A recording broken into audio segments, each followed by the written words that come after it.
एक ही अदालत में एक ही कटघरे के करीब एक साथ एक हीरोइन और विलन दोनों खड़े थे।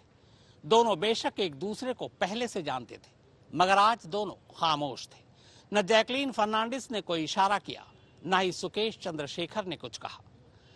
तिहाड़ जेल जाने के बाद 200 करोड़ रुपए की ठगी के मास्टरमाइंड सुकेश चंद्रशेखर और सुकेश से महंगे तोहफे लेने वाली जैकलीन फर्नांडिस आज पहली बार एक दूसरे से मिल रहे थे।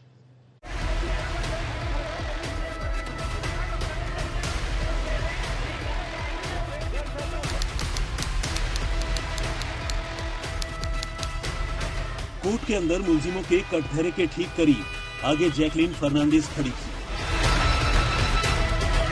जबकि जैकलीन के ठीक पीछे सुकेश चंद्रशेखर।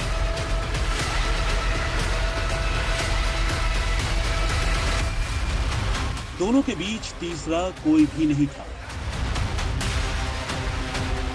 फासला 1 फीट से भी कम।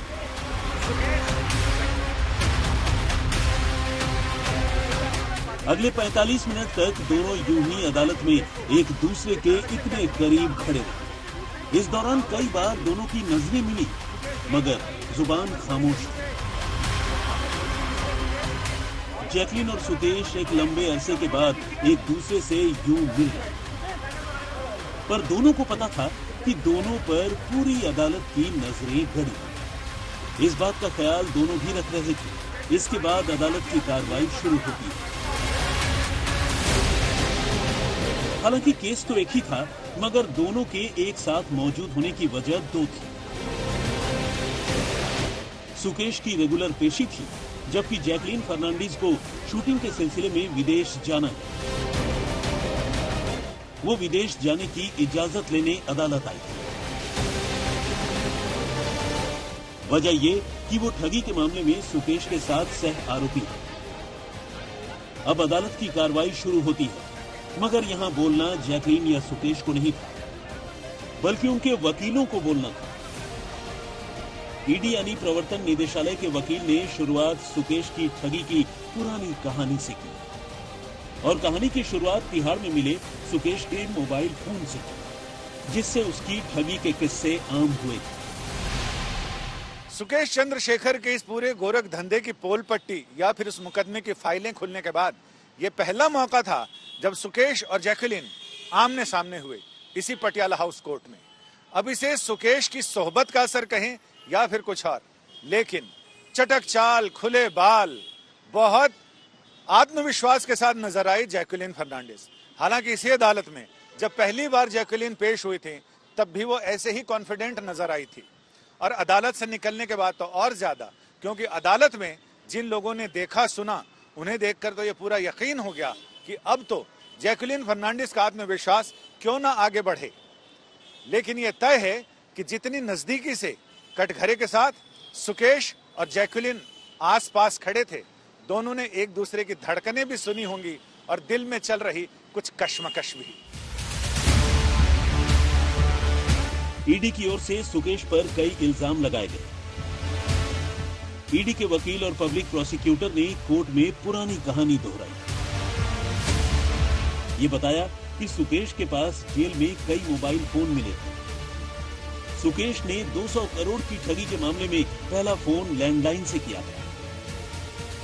ईडी ने बताया कि सुकेश ने एक कंपनी के प्रमोटर की बीवी अदिति सिंह से 57 करोड़ रुपए लेने की बात कबूल की, लेकिन जब जांच हुई तो पुलिस ने पाया कि उसने 57 नहीं 80 करोड़ रुपए लिए थे, और इन्हीं रुपयों से उसने कई लग्जरी गाड़ियां, तोहफे और दूसरी ऐशो आराम की चीजें खरीदी।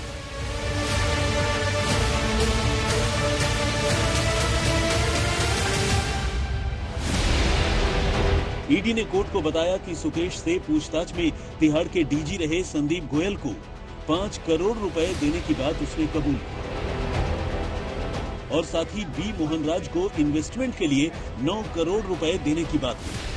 ईडी ने इन्हीं ठगी के रुपयों से मोहनराज के लिए गाड़ी खरीदने का आरोप भी सुकेश पर लगाया।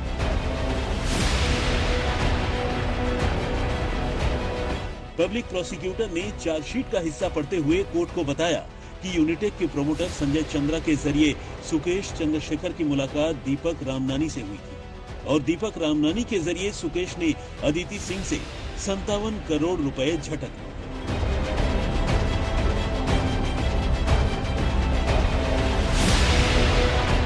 सुकेश और जैकलिन के वकीलों की मांग पर कोर्ट ने ईडी को उन आरोपों पर शॉर्ट नोट बनाकर कोर्ट के सामने पेश करने का हुक्म दिया जिन आरोपों के सबूत ईडी के पास मौजूद थे। इसके साथ ही कोर्ट ने सभी पक्षों से अपना जवाब दाखिल करने का हुक्म भी दिया।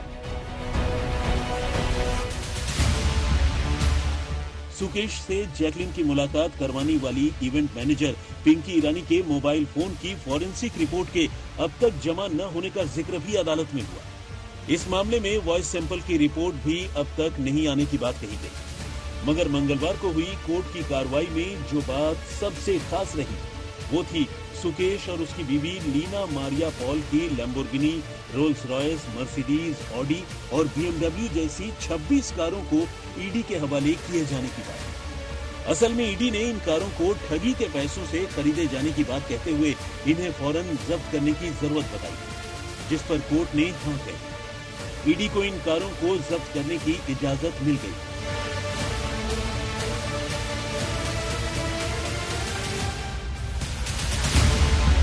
इस बीच कोर्ट में पेश हुई जैकलिन ने 23 दिसंबर से 5 जनवरी तक के लिए विदेश जाने की इजाजत मांगी और जैकलिन की इस अर्जी पर कोर्ट ने सुनवाई के लिए 22 दिसंबर की तारीख तय कर दी। मंडोली जेल में बंद सुकेश चंद्रशेखर को मंगलवार को पहले सीबीआई के राउल्स एवेन्यू कोर्ट में पेश किया गया। यहां सुकेश पर AIADMK के 2 पत्तियों वाले चुनाव चिन्ह को लेकर की गई कथित रिश्वतखोरी के मामले की सुनवाई चल रही है। सुकेश पर पार्टी के एक धड़े को ये चुनाव चिन्ह दिलाने के लिए चुनाव आयोग के कुछ अफसरों को रिश्वत की पेशकश करने का इल्जाम। इसके साथ ही 200 करोड़ की ठगी के मामले में सुकेश की दूसरी पेशी पटियाला हाउस कोर्ट में हुई। यहां उसे एडिशनल सेशन जज शैलेंद्र मलिक की अदालत में पेश किया गया, जहां इस मामले की दूसरी आरोपी जैकलिन फर्नांडीज भी सुनवाई के लिए पहुंची। असल में सुकेश पर जहां एक कंपनी के प्रमोटर की बीवी से 200 करोड़ रुपए ठगी करने का इल्जाम है, वहीं उसकी दोस्त जैकलिन पर ठगी के उन रुपयों से लाखों रुपए की कीमत के गिफ्ट लेने का आरोप है। मंगलवार को इस मामले में पेशी के दौरान सुकेश और जैकलिन दोनों एक ही कटघरे में आगे पीछे खड़े थे। अदालत में पेश किए जाने के बाद सुकेश ने अपने अंदाज में आम आदमी पार्टी के साथ साथ मंडोली जेल प्रशासन पर भी इल्जामों की झड़ी लगा दी।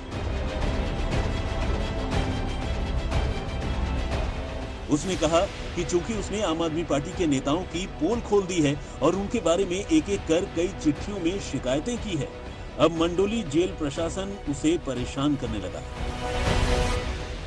सुकेश ने कहा, चूंकि मैं दिल्ली के मुख्यमंत्री अरविंद केजरीवाल के खिलाफ एक गवाह हूं, मुझे अब जेल में परेशान किया जाने लगा। मुझ पर गलत तरीके से दबाव बनाया जा रहा है और टॉर्चर किया जा रहा है। इस पर अदालत ने जेल प्रशासन से रिपोर्ट की मांग की। जज ने कहा कि आरोपी की शिकायत के मद्देनजर जेल प्रशासन को ये ताकीद की जाती है कि आरोपी के साथ जेल में उचित व्यवहार किया जाए। लेकिन ये तो रही अदालत की बात। इससे पहले सुकेश ने मंडोली जेल से जो आखिरी चिट्ठी लिखी थी, उसमें उसने आम आदमी पार्टी पर फिर से कई संगीन इल्जाम लगाए।